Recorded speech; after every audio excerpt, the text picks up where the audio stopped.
Welcome. I'm at chess.com playing the Wallace robot, rated 2000.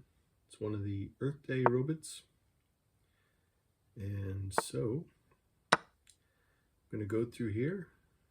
I'm trying to make this a quicker video. Some of my videos can get a little long-winded, and so I'm trying to learn how to play chess a little faster. I need to anyway. A lot of games online today are played at these, faster rates. They're a little more exciting to watch. I get it, but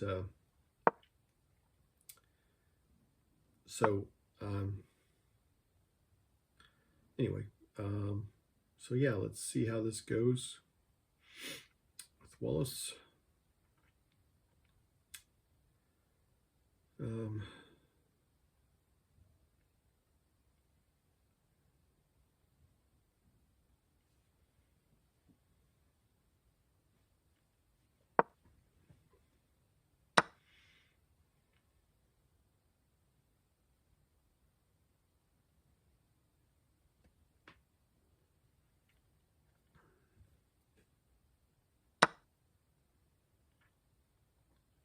I want to try to be careful in the opening because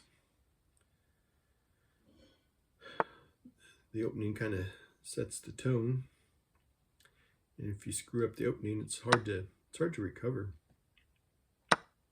Ask me how I know. So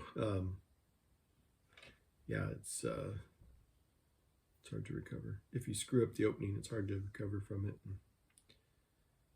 So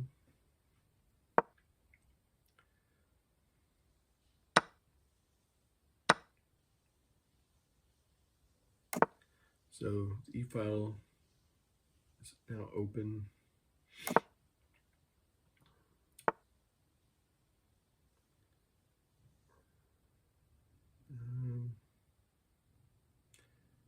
I realize my C pawn is in danger, but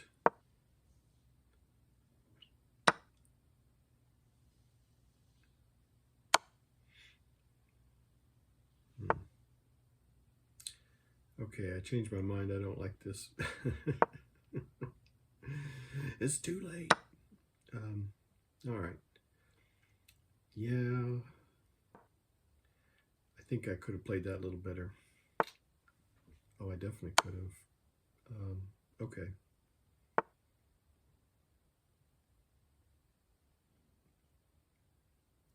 Yeah, I screwed that up, but I think I can recover.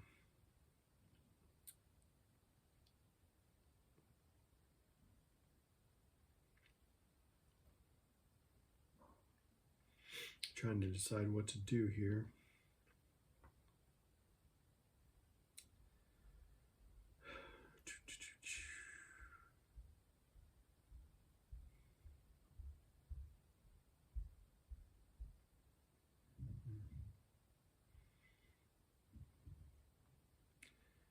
Yeah, this is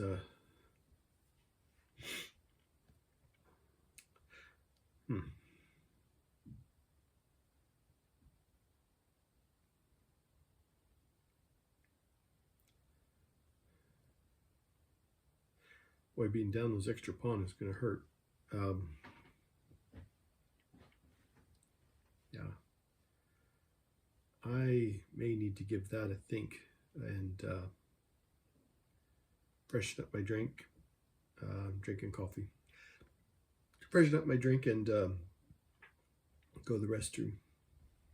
Right back.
This pawn storm is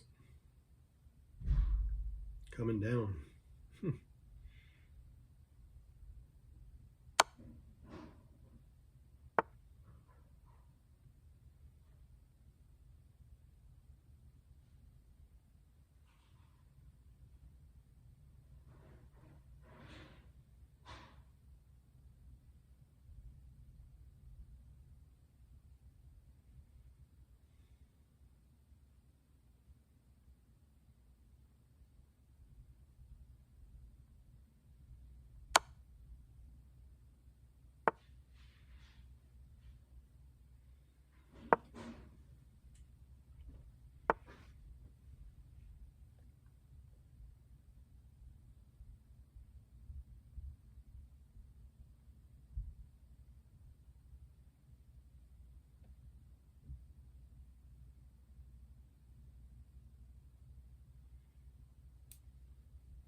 Oh boy. I think I pretty much just lost. Yep. Okay. So I'm going to do a rematch.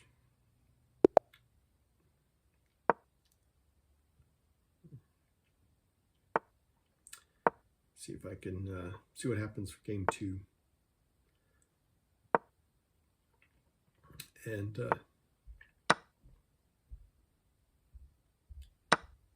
see how it goes. So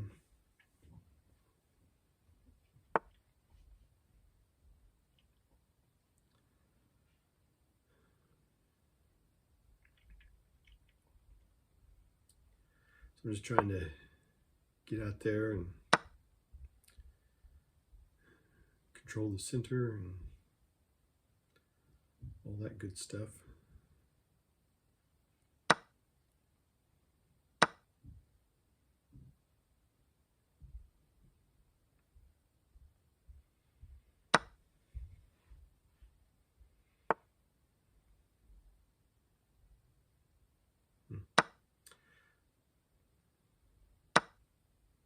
Okay, so right away I noticed there's a danger again with this.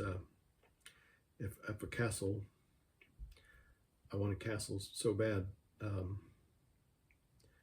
that light squared bishop always ends up on h3, and then with the rook on the g file, my opponent's rook owning the g file, which is eyeing down my king if I castle. So as soon as I castle, that's the plan that's going to spring into action. Of course, I have to be aware of the check. So a lot of things to consider. I'm trying to make this a quicker video, but this is a tougher bot for me, as you just saw in the first game. So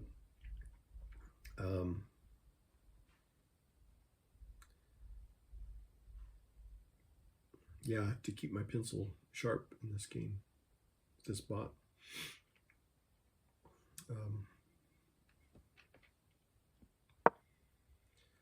Okay. Yeah, there's the rook lining up the g file. That's kind of the danger when that g file opens up. When you play white and that g file opens up, and the light squared bishop is still around. But I was going to say, I put my rook underneath and put a pin on that bishop, the light squared bishop. Of course, the dark squared bishop, is eyeing that diagonal with my rook trapped in there.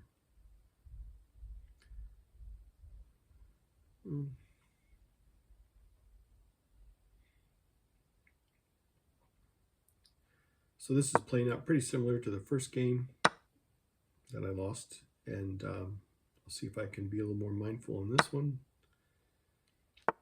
and clean up some of the mistakes I made. So let's look at this. So the D file is open and my opponent owns it with a major piece, and I don't like that. I would like to own that file with a major piece. So I know that sounds selfish in one sense, but when you're playing chess, that's kind of how you have to think. Okay. So my opponent has one isolated pawn and one double stack pawn, which isn't the end of the world, but I feel like with me having good pawn structure on both sides of the board is a little better than what I just described. So let's see if I can use that to my advantage and not have another loss. Although it happens sometimes. My king is boxed in at the moment, and my opponent has a rook, and yeah, I should have protected that pawn, by the way. I saw that it was taken. But here's a fork. I did think about it briefly, but then I quickly kind of forgot about it too. So, but I assume, yeah, because I don't want to take my two knights and battle two bishops. Now I definitely have to give myself an escape route, but you know, in the end game, I don't want.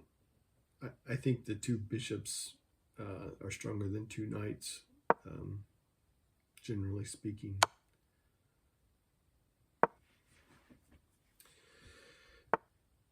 So,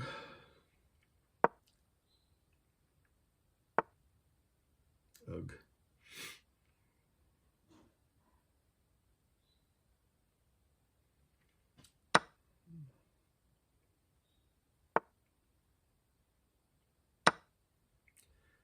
My opponent's pawn storm is what got me in trouble last time, if you remember. Okay, now, if I can get up to the 8th rank, well, it would have been mate. My opponent saw that and took action. Yeah, if you don't see that, pause the video. YouTube's got this new thing called pause, and you can see where, because of where my knight's at, that would be mate if they would have, you know, tried to take that pawn or something with their major piece instead. It would have been mate because the king is, my opponent's king is essentially boxed in. So thought I'd try it, but at a 2000 bot, it doesn't really work. They see all my old gags. So I am worried about the A pawn coming down and queening my opponent's A pawn there. So I do need to be careful about that. I'm sorry I'm sniffling into the microphone. I've got some sinus pressure. So I'm not sick or anything, just sinus pressure. You know, my opponent has, the bishop is in the way, but I might have to run a blocker. They have to take one movement, one tempo, and get the bishop out of the way. But my fear is if they put the bishop down on the first rank, they're going to be eyeing the h7 square as soon as I get to it. So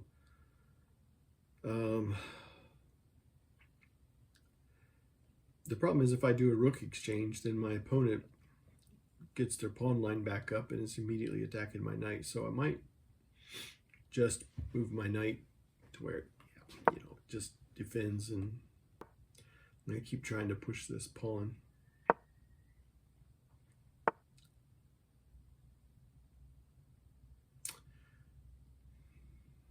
So let's see what we got here. I've got to use my pieces together.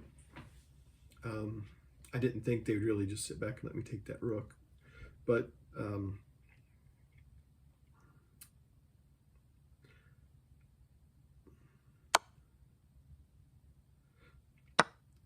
I think I see where.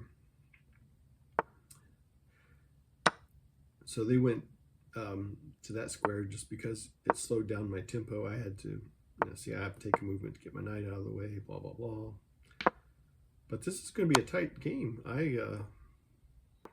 A 2,000 baht is a little trick-or-treaty for me. Usually I can beat a 2,000 baht, but not always, as we just saw.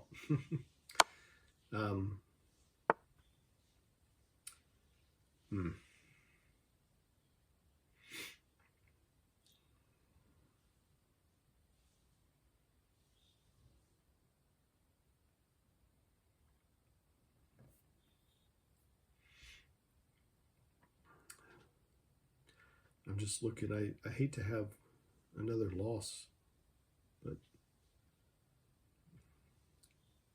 just trying to see.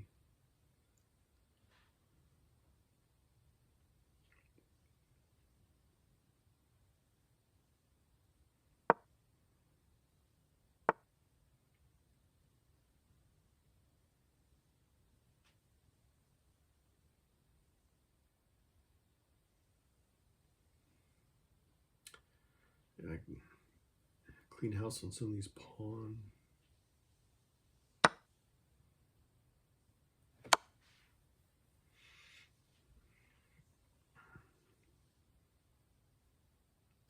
So I think proper play should finish this in my favor. However, I'm starting to wonder. Sometimes these bots, they're trying for a stalemate. They're trying for a draw here. I'm not going to let that happen. I feel like I've got the advantage, and I'm not going to lose it here. So I'm going to try not to. So yeah, that could have ended. I mean, there's lots of times where I should have won a game and I've fallen for a trick, or my opponent doesn't have a legal move. If you've seen me mention that in other videos, I've made whole segments on that, and where I've talked about that. And it's an old gag, and I've done it before where my opponent should have won, and I've found where I can get myself to where it's my turn, but there's no legal move, and so it ends up being a draw or something. It's frustrating. I've been on both sides of that coin many times. So, okay, so now this looks a little more promising. I'm